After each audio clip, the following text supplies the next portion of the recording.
नमस्कार, आप देख रहे हैं तेज खबर 24 और वक्त है खबरों का। महानगरों की तर्ज पर अब रीवा के संजय गांधी अस्पताल को भी नेटवर्किंग के माध्यम से ऑनलाइन करने का प्रयास शुरू किया गया है। एक और अस्पताल में एक ऐसा आकस्मिक वार्ड बनाने की बात चल रही है जहां सभी तरह के मरीजों को एक ही छत के नीचे सारी सुविधाएं उपलब्ध कराई जाएंगी। वहीं आज सीएमओ कार्यालय में अस्पताल अधीक्षक डॉक्टर अवतार सिंह ने बताया कि नई सुविधाओं को शुरू करने के लिए 3 करोड़ रुपए का प्रोजेक्ट बनाया गया है, जिसमें से सरकार के द्वारा 50 लाख की राशि दी गई है। चिकित्सकों का कहना है कि ऑनलाइन सुविधा उपलब्ध हो जाने के बाद मरीज को किसी भी विभाग में भटकना नहीं पड़ेगा और सभी जांच रिपोर्ट एवं मरीज की हिस्ट्री कंप्यूटर में कैद होगी, जिसे किसी भी विभाग में खोला जा सकता है। इसको सुधारने के लिए अभी जल्द ही लगभग 1 महीने अभी रीसेंट प्रॉब्लम तो इसलिए कि हमारे पास एक बैच पूरा जो जूनियर डॉक्टर्स रहते हैं अवेलेबल नहीं है, तो मैन पावर कम है, उस वजह से ही प्रॉब्लम आ रही है। जैसे ही अगले महीने लगता है कि अगले महीने वो आ जाएंगे, तो उसके बाद हमारा इमरजेंसी मेडिसिन डिपार्टमेंट है जो कैजुअलिटी भैया अतुल सिंह सर देखते हैं, उसमें और डॉक्टर्स हम लगाएंगे जिससे कि यहाँ पे मरीजों का ट्रीटमेंट हो। पर जब यहाँ से ये पहले से ही चिन्हित हो जाए कि उसको किस वार्ड में भेजना है और यहाँ से प्रॉपर व्यवस्था हो भेजने की भी और वहाँ पे ट्रीटमेंट स्टार्ट करने की, ये समस्याएं दूर करने के प्रयास किए जा रहे हैं और लगता है कि अगले 1-2 महीने में इसको पूरी तरह से ठीक कर लिया जाएगा। ये तो गायनी वार्ड में देखें, पहले जो 5-6 लेबर टेबल चलती थी उनकी संख्या बढ़ गई, लेकिन मरीजों की संख्या और बढ़ रही है। अभी कई बार ऐसा होता है कि एक ही लेबर टेबल पे पता चला 2-2 मरीजों को लिटाना पड़ रहा है। कुछ वेटिंग में भी लेटे हुए हैं कि जब खाली हो तो दूसरे को लिटाएं। एक अभी कुछ दिन पहले आपकी ये मीडिया के माध्यम से मुझे भी पता चला था कि एक पेशेंट बाहर बैठी रही, जब उसको जांच पड़ताल की गई मैंने खुद बुला के उससे पूछा तो उन्होंने ये बोला कि डॉक्टर ने बोला था हमसे कि अभी बेड खाली नहीं है, आप बैठ लो। तो मैंने कितनी देर इंतज़ार किया, तो शायद उसने आधा पौन घंटे इंतज़ार किया और उसके बाद सुरक्षित प्रसव भी कराया, डॉक्टर ने ही कराया उसका, दोनों लोग बिल्कुल ठीक थे।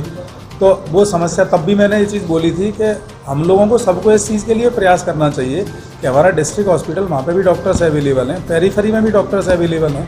तो वो लोग एटलीस्ट कम से कम जिनकी पहले एक नॉर्मल डिलीवरी हो चुकी है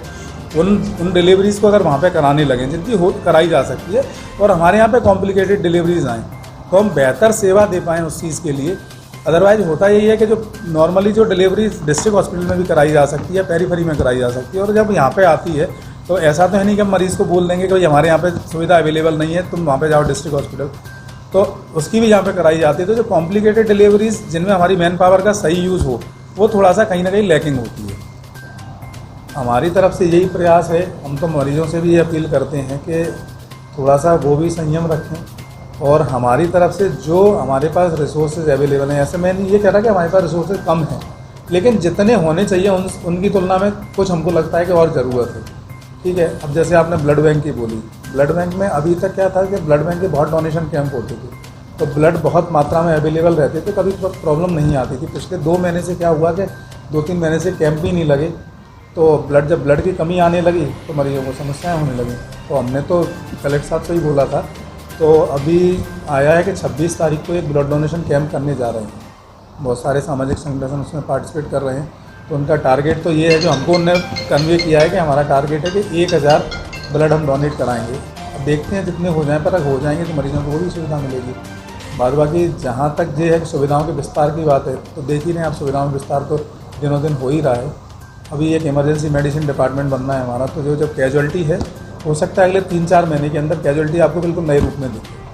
सर, अस्पताल के सिस्टम में जो होने का प्रयास कर रहे हैं, जो पीजीआई लखनऊ में पहले से मतलब जो प्रक्रिया चल रही है उस तरह